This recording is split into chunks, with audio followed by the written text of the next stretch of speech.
Halo, kembali berjumpa dengan saya, Heris Arif dan Bung Rocky Gerung dari Rocky Gerung Official. Kita masih bersyukur ya, karena pagi ini kita tetap sehat. Saya kira Bung Rocky juga sehat, paling kalau ada gangguan kesehatan sedikit masih oke, karena banyak sekali sahabat-sahabat keluarga kita yang berjatuhan gitu. Dan ini Omikron ini klasternya memang klaster keluarga kelihatannya ya Bung Rocky. Ya, dan ya akhirnya lingkungan kita masing-masing keluarga melaporkan ada kasus segala macam. Tapi udah kita anggap aja bahwa ada satu fase di mana si Omikron ini mengambil alih si COVID, lalu menjadikan dia viral tapi tanpa gejala yang berat. Tapi tetap kewaspadaan itu diperlukan, dan itu yang harusnya diterangkan oleh pemerintah. Jadi pemerintah harus dengan cermat memberitahu bahwa penularan yang masif ini kalau dia terakumulasi bisa juga sangat berbahaya. Itu yang mesti diterangkan supaya orang nggak lengah gitu. Ya, hati-hati karena di Amerika itu angka kematian sangat tinggi, tapi sementara Denmark kelihatannya udah mulai cuek, udah bebas saja lepas masker, kita berdamai dengan Omikron dan sudah dianggap seperti penyakit flu biasa gitu.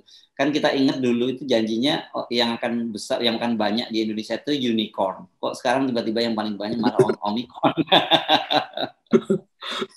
Begitulah cara kita melihat hidup tuh, dan waspada terhadap Omikron tetap, dan lebih lagi waspada terhadap rampasan hak-hak tanah dari rakyat. Nah, ini menarik nih berkaitan dengan kasus Wadas ya, saya kira bukan hanya menjadi perhatian nasional tapi menjadi perhatian internasional juga. Dan kemarin kan ada jumpa pers itu dari Pak Ganjar sama Kapolda, Kasdam dan juga Kepala BPN. Ganjar menyatakan minta maaf dan dia bertanggung jawab. Tapi kemudian saya membaca di CNN ini disebutkan bahwa warga Wadas ini ogah memberikan maaf. Jadi kira-kira tiada maaf bagi Ganjar. Kami itu bukan tidak merasa tidak nyaman, tapi kami disiksa. Ya, itu kesaksian dari warga. Jadi kita tinggal percaya kesaksian warga, keterangan pers dari Pak Mahfud. Kan Pak Mahfud bilang nggak disiksa. Mereka bahkan dikasih main biliar. Lu bayangkan misalnya, tiba-tiba soal biliar itu jadi urusan besar tuh. Jadi mau disogok dengan biliar, maaf itu mau ditukar dengan biliar jadinya. Jadi kita lihat bahwa pemerintah ini betul-betul sedang mengendalikan isu tuh. Seolah-olah di situ nggak ada wartawan atau masuk wartawan asing melalui laporan-laporan wartawan lokal. Semua kita lihat peristiwa itu. Tetapi yang diperlihatkan adalah orang main biliar. Kan ini menghina, betul-betul menghina kan. Jadi seolah-olah nggak ada apa-apa gitu. Nah itu yang kemarin juga Pak Mahfud MD dengan gagah perkasa tampil di depan pers lalu menerangkan ini nggak ada, ini hoax, ini buatan pers segala macam tuh. Jadi dia menghina pers di hari pers, kan gila kan? Jadi sekaligus kita mau kasih tahu bahwa dulu Pak Sudomo itu betul-betul kalau lagi kasih briefing itu dia datang dan terangkan keadaan itu. Lalu pers disuruh bertanya sedikit, dia udah tahu pasti dia bisa jawab. Ini Mahfud pers dia hindari, dia takut pertanyaan. Jadi ngapain ada press release kalau tidak ada pertanyaan? Itu pertanda bahwa Mahfud menyimpan sesuatu. Dan dia menyimpan ketakutan dia sendiri. Padahal pers adalah mitra pemerintah untuk mengevaluasi keadaan. Seolah-olah ini negara animal farm yang hanya si tuan aja yang boleh memberi informasi. Jadi informasi itu kita peroleh cuma dari mulut Mahfud. Dan Mahfud tutup segala macam peluang informasi. Yang lain itu adalah buatan, hoax, digede-gedein segala macam. Jadi ini intinya tuh. Padahal kemudian kita lihat rakyat sendiri bilang kita ogah percaya dan nggak mau memberi maaf. Itu pada siapa? Ya pada Ganjar. Pada siapa lagi? Ya pada Mahfud. Pada siapa lagi? Ya pada Jokowi lah. Kan begitu logikanya tuh. Walaupun rakyat kecil tetap menganggap bahwa ya ini problem hidup mati dia tuh. Karena nggak bisa segera disogok dengan bansos. Lalu peristiwa itu seolah-olah nggak pernah ada. Peristiwa baris berbaris, peristiwa bikin tenda, peristiwa penutupan internet, peristiwa pematian listrik, seolah-olah itu hanya dalam upaya untuk mengatakan bahwa itu semua tidak terjadi karena pada akhirnya rakyat main biliar. Jadi bayangkan kedunguan dari komunikasi politik pemerintahan Jokowi. Ini saya bilang menghina pers sebetulnya, karena menyalahkan pers. Ya. Dan viral di media sosial gitu, video dari Ganjar yang dia menyatakan bahwa masyarakat nggak perlu takut, mereka ini mereka datang ini hanya melakukan pengukuran dan sudah ada Komnas HAM dan sebagainya. Ini jadi viral dan di situ Ganjar ditertawakan banyak oleh para netizen gitu. Dan memang kemudian orang melihat, nah ini kalau mau lihat Ganjar sesungguhnya lihat apa yang terjadi di Wadas, kira-kira gitu. Kalau nanti Ganjar jadi presiden. Ya artinya Ganjar nabung dari awal dia udah nabung kedunguan tuh. Karena dia nggak mengerti semua orang punya kamera, rakyat itu punya kamera dan itu yang masuk ke wartawan. LBH Yogyakarta punya kamera. Dan itu sebetulnya seluruh LBH Jawa Tengah tuh ada di situ tuh. Dan seolah-olah Ganjar ini buta huruf terhadap cara informasi menyebar. Jadi dia memang nggak, ya bagaimana mau jadi pemimpin kalau mengolah informasi aja nggak bisa tuh. Bagaimana menjadi pemimpin kalau menengahi situasi aja dia nggak mampu. Apalagi mengolah konflik. Karena nanti 2024 ke depan itu konflik akan tinggi. Jadi udahlah kita lupakan aja kemampuan Ganjar untuk memimpin. Karena terbukti dia cuman disodorkan aja dan nggak bisa mengambil konklusi. Dia nggak bisa bikin konklusi bahwa rakyat dia itu dia prioritas. Prima facie-nya adalah si rakyat. Bukan dia dengar keterangan dari Menko Polhukam lalu dia sesuaikan keterangan dia dengan Menko Polhukam. Ini sama-sama sama-sama dungu lah, nggak ngerti cara mengolah informasi kan, atau nggak ngerti bagaimana sumber informasi diperoleh. Jadi itu kesimpulan saya.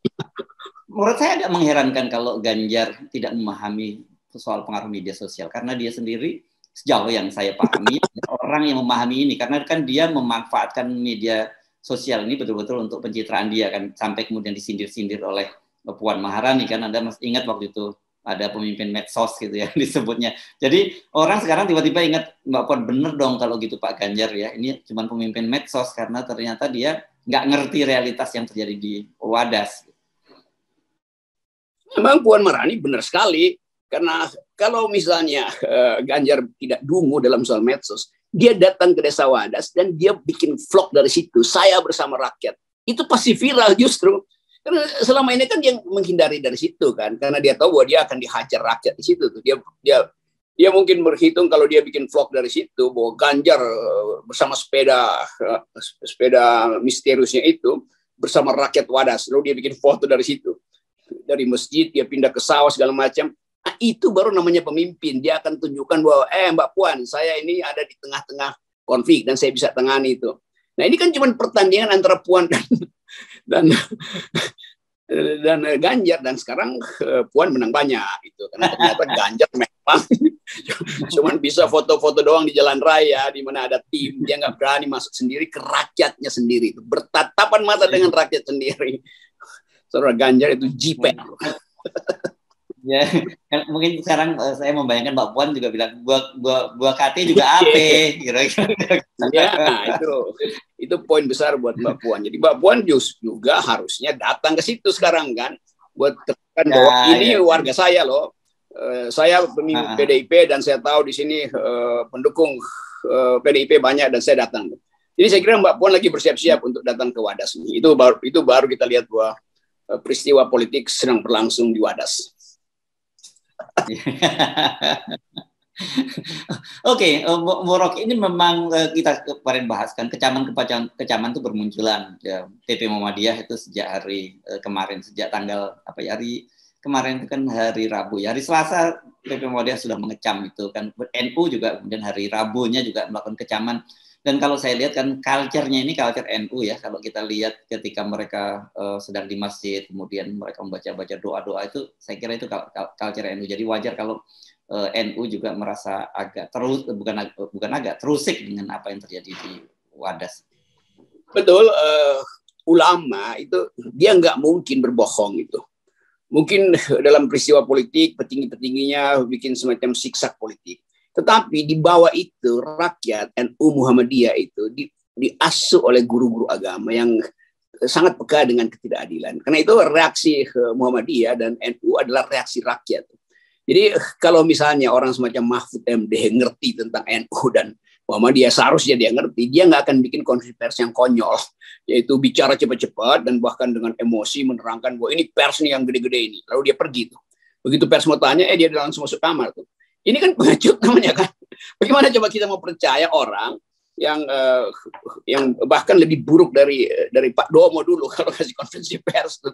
Kan kita tahu dulu Pak Domo orang yang dianggap bengis, tapi dia mau layani pers. Kan di situ intinya. Jadi kita tahu bahwa inilah kualitas. Jadi kita balik lagi bahwa informasi itu pasti beredar melalui jaringan Muhammadiyah dan NU yang betul-betul ini NU dan Muhammadiyah dalam pengertian akar rumput ya, bukan mereka yang ada di tokoh-tokoh yang sering juga bermain politik. Tapi mereka yang mengasuh di akar rumput, ustadz dan guru-guru agama NU Muhammadiyah mengerti bahwa ini harus mereka sikapi, dan sikap itu yang sikap Pancasilais justru. Iya ya. Saya membaca itu kemarahan dari teman-teman YLBHI juga terhadap sikap Pak Mahfud ya, yang bahkan secara keras itu Ketua YLBHI Muhammad Isnur menilai bahwa Pak Mahfud MD itu berbohong. Dan kemudian dia juga bahwa dia menuntut juga Presiden Jokowi harus bertanggung jawab karena ini adalah proyek strategis nasional, artinya proyeknya Pak Jokowi. Meskipun kemudian dikatakan oleh KSP, ya ini harus dilihat dengan secara jernih kasus ini, nggak bisa langsung kemudian kok tiba-tiba semua yang disalahkan Pak Jokowi gitu. Ya, seolah-olah nggak jernih, mata pers dianggap nggak jernih. Muldoko juga ada di dalam komplotan yang sama tuh. Harusnya Pak Muldoko bilang oke, kami akan kirim tim di situ supaya berimbang pemberitaannya. Tapi karena Pak Mahfud udah duluan, dengan sendirinya Pak Muldoko mesti ngikut Pak Mahfud kan. Bahwa Mahfud udah bilang nggak ada masalah di situ, itu adalah buatan doang tuh, dan banyak yang sebetulnya salah gitu. Jadi bagaimana kita mau lihat konsistensi dari komplotan istana ini dalam berbohong? Pasti kita bisa laporin polisi sebetulnya. Jadi sebetulnya kalau dalam masyarakat beradab ini, istana ini udah berantakan. Kalau masyarakatnya beradab, karena dia berbohong memang.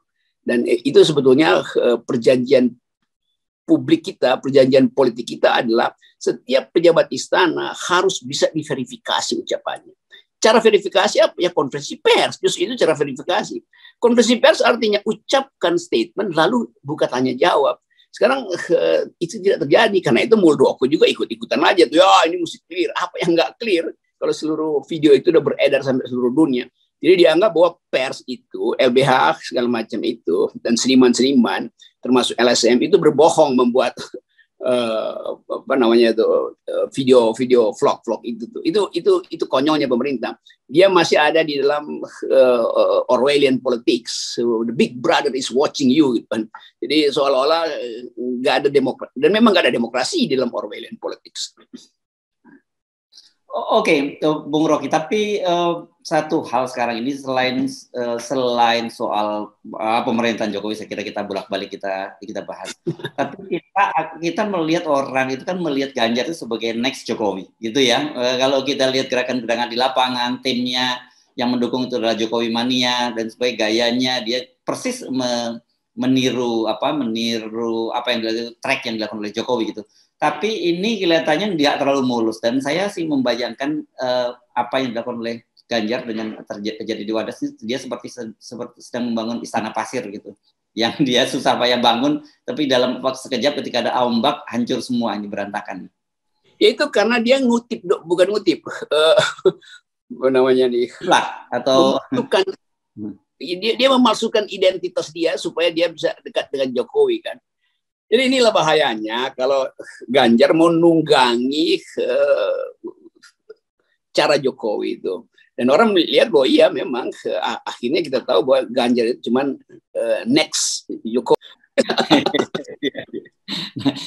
Saya kira ini perlu kerja keras. Saya kira kita perlu catatan buat Ganjar ini semacam masukan lah gitu ya. Seluruh dunia, bukan hanya rakyat Indonesia melihat itu, dan apa yang Anda bangun selama ini hancur begitu saja dengan peristiwa di Wadas. Dan ini saya kira perlu para pemimpin lain juga belajar bagaimana berkomunikasi dengan rakyatnya sendiri. Masa dengan satu desa saja nggak bisa bicara dan menyelesaikan persoalan dengan cara yang lebih baik dan beradab gitu. Itu namanya peristiwa yang benar-benar diuji kan. Hanya satu desa Ganjar nggak bisa selesai. Ini ngaconya kan di situ kan. Jadi kita tetap lihat, Ganjar iya namanya ada di survei, tapi kemudian orang tahu bahwa dia nggak bisa nyelesain desa, mau ngapain nanti di Republik. Jadi kita ingin agar supaya Ganjar masih ada banyak cara untuk memperbaiki citranya tuh, dan betul-betul datang sebagai orang yang mampu menyelesaikan soal. Kan leader itu artinya nyelesain soal, bukan jadi dealer. Sekarang Ganjar jadi dealer doang antara korporasi, antara aparat, antara investor, antara negara, segala macam. Jadi artinya dia jadi skrup aja tuh. Nah orang kalau mau memimpin dia jadi obeng buat buka skrup, bukan jadi skrup doang gitu. Itu pesan saya buat Ganjar, jadilah obeng, jangan jadi skrup. Obeng itu bisa bongkar pasang sepeda tuh kalau sepedanya rusak. Ya, ya, ya, ya. Ini menarik bagaimana kita saya kira PR besar juga, PR besar sebelum Pak Ganjar keliling lagi ke Indonesia, kita minta coba bagaimana Anda selesaikan persoalan Wadas ini, karena Anda sudah minta maaf dan kemudian siap bertanggung jawab, tapi kata warga ya ada maaf lagi Ganjar. Nah, ini satu paket, kita mau lihat bagaimana peristiwa ini nanti berlanjut jadi persaingan politik. Dan itu bahayanya. Kalau soal Wadas ini akhirnya jadi tempat tokoh-tokoh PDIP terutama untuk saling membypass sesama. Nah, buat demokrasi itu buruk, tapi buat saya itu bagus karena kalau PDIP ribut sendiri itu bagus juga tuh, memperlihatkan bahwa memang kualitas kepemimpinan itu diuji di dalam keadaan krisis. Itu intinya. Ya. Mungkin Ibu Mega udah putuskan bahwa oke, nanti saya mesti bicara pada akhirnya. Kita tunggu juga Ibu Mega bicara karena biasanya Ibu Mega ada insight gitu. Kira-kira begitu. Buat sementara analisis dari FNN. Tadi kan Anda menyarankan Mbak Puan untuk langsung ke Wadas, tapi kita ingatkan ini kadang-kadang ada timnya yang terlampau bersemangat, tiba-tiba nanti masang baliho di sepanjang Wadas, kemudian dukamu adalah dukaku. Jangan sampai terulang lagi. Seperti Semeru ini tips saja ini buat tim komunikasinya Mbak Puan. Iya, saya kira itu ya bagus kita ingatkan Mbak Puan supaya hati-hati jangan salah pasang lagi itu, karena gaya itu bisa menghancurkan lagi reputasi berikut itu. Itu kira apa namanya tuh Ganjarmu bukan Ganjarku gitu. Oke, saya kira teman untuk terutama khususnya warga Wadas kita ikut, tentu kita kalau kita memang betul-betul ikut bisa memahami, bisa berempati dengan persoalan mereka, dan saya kira memang salah satu jalan yang bisa kita bereskan kekacauan semacam ini kalau kita komitmen pada 0%. Betul, 0%. Dan itu akan menyelamatkan demokrasi. Oke, Bung. Bye.